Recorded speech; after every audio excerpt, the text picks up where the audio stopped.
responsible, yeah, then there should be consequences. You're talking about, potentially lives like nobody's seen since 1917. And, the other thing, had we not done what we did in terms of closing, because there is that concept of let's let it ride. But at some point, I'm going to have to, I don't want to embarrass countries that I like and leaders that I like, but you have to see some of these numbers. In my opinion, so we're talking about maybe 60,000 or so. That's a lot of people, but that's 100,000 was the minimum we thought that we could get to, and we will be lower than that number, anywhere from 100 to 220,000 people. But I really believe it could have been billions of people had we not done what we did. We made a lot of good decisions, but one of those things. Go ahead. Have you ruled out that this was an unknowing situation? Have you ruled I haven't out ruled out anything. I want to look at the facts as they come in. No, I want to look at the facts, please. Thank you, sir. Thank you very much, Mr. President. Sure. Last week, you claimed that you're in charge of everything, yet the American people don't understand why you're unwilling to use the awesome powers of your presidency to make American companies manufacture the PPE and also the testing equipment that you need to implement your recommendations. No, but who are you with? I'm with TMN. Recommendations for TMN. What is Talk TMN? Media News. What? My name is Doug Christian with Talk Media News. Yes. Talk Media News. Yeah. And Go ahead, keep reading your question. the thing is how to make companies build these testing equipment so that you can do what you want. Well, we're doing that right recommended. now. We're doing it. We're doing it right now with ventilators. We have General Motors. We have General Electric. We have 11 different companies, great companies, building them for us all over the United States. We're starting to make our own gowns, as they call it. We're making some incredible things. And as far as the testing is concerned, most of that now is done in the United States. We're doing it in the United States, our different platforms. And so I just don't think you were listening. Senators were complaining to Which senators? To Vice President Which Pence senators? yesterday. Which senators? Independent Senator Angus King. He's not an independent, okay? Angus King is worse than any Democrat. Go ahead. But he said that he was livid, actually. Of course he said that. Because he's a Democrat, okay? Angus King is not an independent. He uses that term for whatever reason. It's a waste of time. But he's not a very emotive type of yes, senator. he is. You haven't seen him. Okay, you haven't seen him. No. Angus King is a Democrat, and that was totally staged. I heard that, and it was totally staged. Just like you read the question, he read his question. Yeah, please, in the back. Mr. President, I want to ask you about one of your retweets. Which one? The one you retweeted from Paul Sperry. Let's see if authorities enforce the social distancing orders for mosques during Ramadan like they did churches during Easter. I'm wondering... Yeah, no, I would like to see that. And, I just spoke with leaders and people that love mosques. They love mosques. And I'm all in favor of that. But I would say that there could be a difference, and we'll have to see what will happen. Because I've seen a great disparity in this country. I've seen a great disparity. I mean, I've seen a very strong anti-Israel bent in Congress with Democrats. It was unthinkable 7 or 8 or 10 years ago, and now they're into a whole different thing between Omar and AOC. I say AOC plus 3, add them on. You have, I mean, the things that they say about Israel are so bad. And I can't believe it. Now, just a minute. So I would be interested to see that because they go after Christian churches, but they don't tend to go after mosques. And I don't want them to go after mosques, but I do want to see what their bent is. Yes, please, in the back. Mr. President, that in fact, go ahead, please. Suggesting that imams wouldn't follow social distancing? I think that I just had a call with imams. I just had a call with ministers, rabbis. We had a tremendous call with the faith leaders. No, I don't think that at all. I am somebody that believes in faith, and it matters not what your faith is, but our politicians seem to treat different faiths very differently, and they seem to think, and I don't know what happened with our country, but the Christian faith is treated much differently than it was, and I think it's treated very unfairly. Yes, please, go ahead in the back. I just want to ask if the Department of Justice will in fact support... OAN, please. Thank you, Mr. President. The Paycheck Protection Program saved an estimated 15 million jobs, just run out of money. The Democrats, specifically Nancy Pelosi, have been blocking that funding. Yeah. Do you know why Speaker Pelosi is driving her feet on that? Well, she thinks it's politics. I don't think it's good politics. Nancy Pelosi's been blocking it. Schumer's been blocking it. And I think they think it's good politics. I don't think it's good politics. I think it's bad politics, but I don't care about the politics.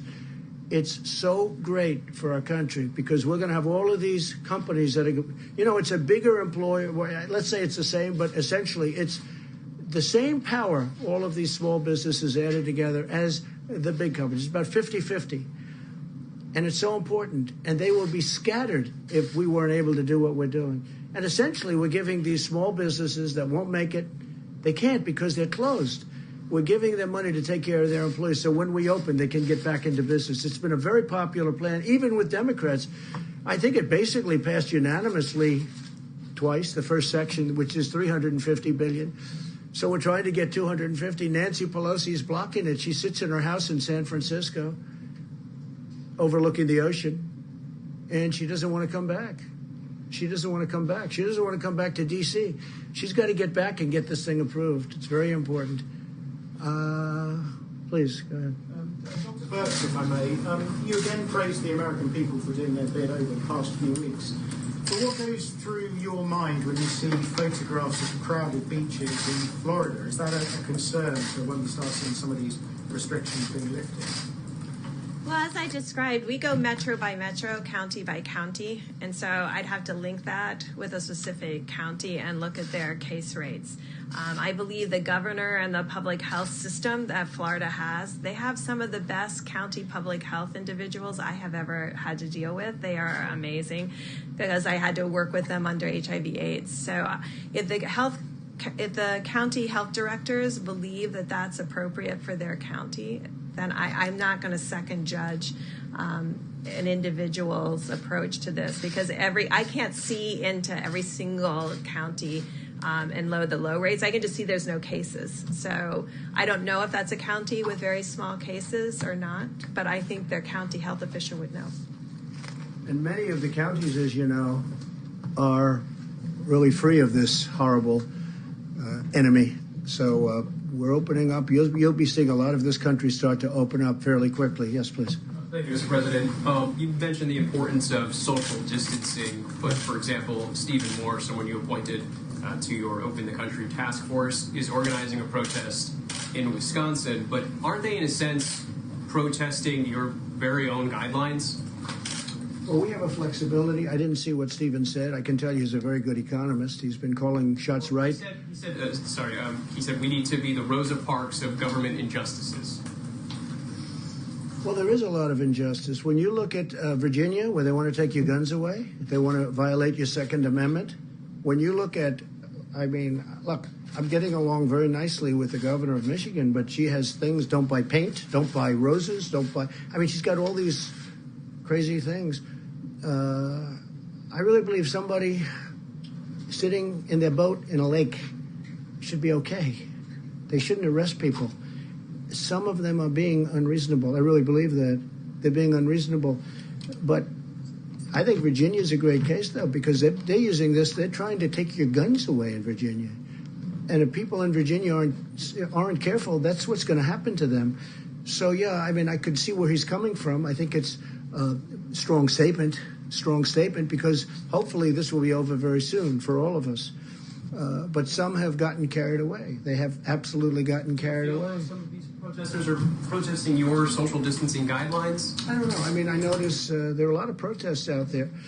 And I just think that some of the governors have gotten carried away.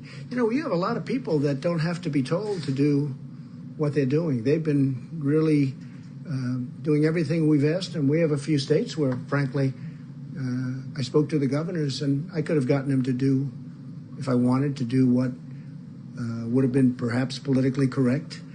But they've been doing incredibly anyway. And as one of them said, everybody's doing exactly the same. In fact, our record is better than states where they're under a mandate or, where they've agreed to do certain things. Now, we have some great states out there. We have incredible people in our country. And for the most part, that it's a strong statement, but I understand where it's coming from. And I think one of the greats would be one of the really important places that people really have to start looking at is what's going on in Virginia, because that an amendment to some of these issues about lifting some of these restrictions in these states, not potentially pose a concern for the governors and civil unrest and potentially in those cases. And I have a second question, too. Well, I think just for that question, I think that's an easy one. That's not even politics. We're entitled to a Second Amendment, and he's trying to take the Second Amendment, meaning that state is trying to take the Democrats in that state. The Republicans are fighting it. They're trying to take that Second Amendment right, that Second Amendment right away. To me, that's liberty. That's when I say liberate Virginia, I would say liberate Virginia when that kind of thing happens. And where does it all stop? So I think it's a very good analogy. Go ahead. Sure. I mean, is this the right time to kind of bring in a Second Amendment issue? I think when they talk about taking your guns away, and if you notice, at the beginning of this pandemic, there were more guns sold, I think, than at almost any time in history. So it's obviously a big issue. And then you have them working and signing documents trying to take your Second Amendment away, essentially. So I do think it's an appropriate time to bring it up. Go ahead, second. This past week, after kind of an extraordinary slew of events,